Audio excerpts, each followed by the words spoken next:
Info governor کے ناظرین کو السلام علیکم۔ تاریخ اسلام کی نئی قسط حاضر خدمت ہے۔ حضرت صلی اللہ علیہ وسلم کے پیغام توحید کو نہ صرف قبول کرنے سے انکار کیا گیا بلکہ ان کی مخالفت میں بھی روز بروز اضافہ ہوتا جا رہا تھا، جس کے کئی اسباب تھے۔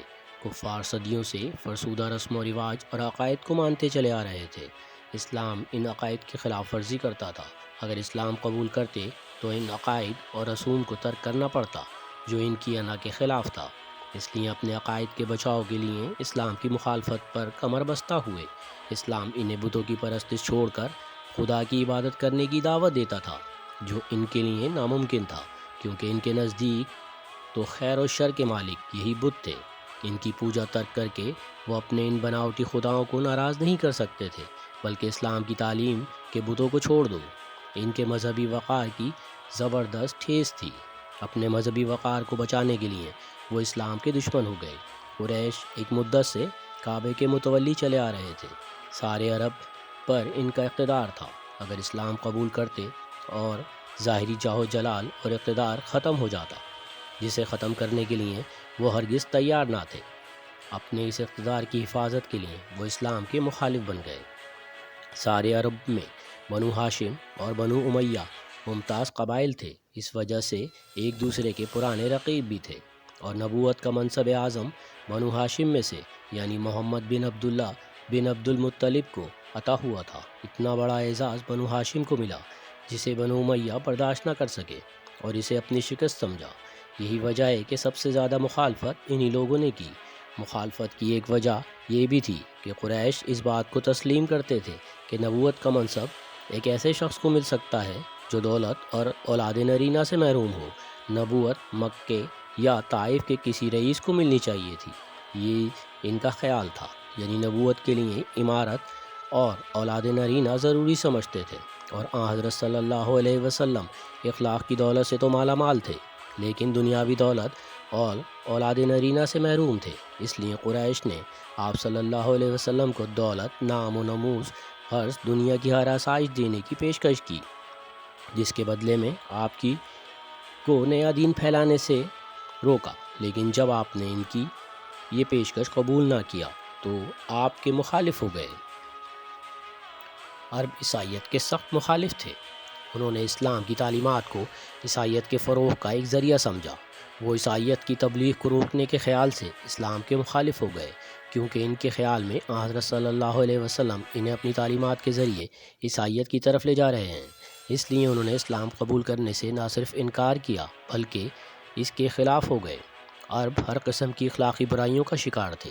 اسلام انہیں اپنی عادات اور اطوار تبدیل کرنے کا حکم دیتا تھا، لیکن یہ برائیاں ان کی عادات میں رچ بس گئی تھیں، ان کی زندگی کا ایک جزو بن کر اتنی شدت اختیار کر چکی تھیں کہ وہ کسی طرح بھی ان کو ترک کرنے کے لیے تیار نہ تھے، کیونکہ ان اخلاقی برائیوں کو وہ برائیوں کا نام نہیں بلکہ اپنے عقائد اور رسم و رواج کا نام دیتے تھے۔ ظاہر ہے کہ ان کو رسم و رواج تبدیل کرنے کا حکم ملا تو وہ سخت مخالفت پر کمر بستہ ہو گئے۔ وہ سن رکھے کہ اگر وہ باز نہ آیا تو ہم اس کی پیشانی کے بال پکڑ کر گھسیٹیں گے جو جھوٹا اور خطا کار ہے۔ قریش کی معاشی خوشحالی کا دار و مدار دو چیزوں پر تھا، ایک تجارت، دوسرا لوٹ مار۔ اگر وہ اسلام قبول کرتے تو خوشحالی کے دونوں ذرائع سے محروم ہو جاتے، کیونکہ لوٹ مار سے اسلام ان کو روکتا تھا، اور جن ملکوں سے تجارتی تعلقات ان لوگوں نے قائم کر رکھے تھے وہ اسلام کے حریف تھے۔ اگر قریش اسلام قبول کرتے تو مسلمانوں کے ان حریفوں سے تجارتی تعلقات منقطع ہو جاتے۔ وہ اپنی عیش و عشرت کی خاطر نہ تو لوٹ مار ختم کر سکتے تھے اور نہ ہی ان ملکوں سے تعلقات ختم کر کے اپنی تجارت منقطع کر سکتے تھے۔ اپنی خوشحالی کے ذرائع برقرار رکھنے کے لیے اسلام سے انکار کرتے تھے۔ قریش اپنے خاندان اور بزرگان کی شرافت پر نہایت مغرور تھے، اور انہیں اسلامی مساوات اور اخوت کو قبول کرنا اپنی اور اپنے بزرگان کی ذلت محسوس ہوتی تھی۔ اس لیے وہ اسلام کے مخالف ہو گئے۔ حضرت صلی اللہ علیہ وسلم نے جب تک اسلام کی تبلیغ خفیہ رکھی، قریش نے مخالفت نہیں کی، شاید اسلام کو بے جان دعوت سمجھ کر، لیکن جب آپ صلی اللہ علیہ وسلم نے اعلانیہ دعوت توحید دی تو انہیں اپنے سامنے ایک مخالف ماحول نظر آیا، تو انہوں نے مخالفت شروع کر دی۔ وہ اس پیغام کو قبول کرتے تو اس کا مطلب تھا کہ وہ اپنی شکست تسلیم کر چکے ہیں، اور یہ چیز ان کی خودداری کی منافی تھی۔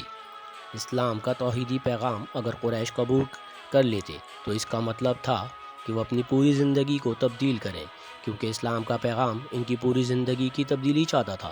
اسلام انہیں جہالت کی تاریکیوں سے نکال کر دوسرے رخ تک موڑ دینا چاہتا تھا، لیکن قریش ان تاریکیوں سے نکل کر زندگی کی تبدیلی نہیں چاہتے تھے جس پر وہ ایک مدت سے چلے آئے تھے۔ حضرت صلی اللہ علیہ وسلم کی تعلیم سے ان کے باپ دادا کے مذہب پر ایک بڑی زرق پڑی تھی، کیونکہ ان کے طور طریقے اور پوری زندگی ان کے آباء و اجداد کی مرہون منت تھی۔ وہ اپنے آباء و اجداد پر یہ ضرب نہیں پڑنے دینا چاہتے تھے۔ اپنے آباء و اجداد کے وقار کو قائم رکھنے کے لیے اسلام کے مخالف ہو گئے، اور وہ جب ان لوگوں سے کہا جاتا ہے کہ اللہ نے جو اتارا ہے اس کی پیروی کرو، کہتے ہیں ہم اس کی پیروی کریں گے جس پر اپنے باپ دادا کو ہم نے پایا۔ غرض قریش کسی طرح بھی اسلام قبول کرنے پر تیار نہ تھے۔ اپنے وقار، اپنے آباء و اجداد کی آن، عزت نفس، اقتدار اور جاہ و جلال کے بچاؤ کے لیے اسلام کی مخالفت کرتے رہے، لیکن حضرت صلی اللہ علیہ وسلم کو اپنا مقصد پورا کرنا تھا، راستے کی رکاوٹ دور کرنی تھی، ساری دنیا کے رہبر بنائے گئے تھے، ان کی اصلاح کرنی تھی۔ اس مخالف ماحول میں بھی اپنا کام کرتے رہے۔ ایک طرف آپ کا کام ہوتا رہا، دوسری طرف قریش کی مخالفت میں شدت آتی گئی، یہاں تک کہ جیت حق کی ہوئی۔ تو ناظرین، کیسی لگی یہ میری ویڈیو؟ اگر اچھی لگی تو لائک کریں، سبسکرائب کریں اور دوسرے گروپ میں شیئر کریں۔ اللہ حافظ۔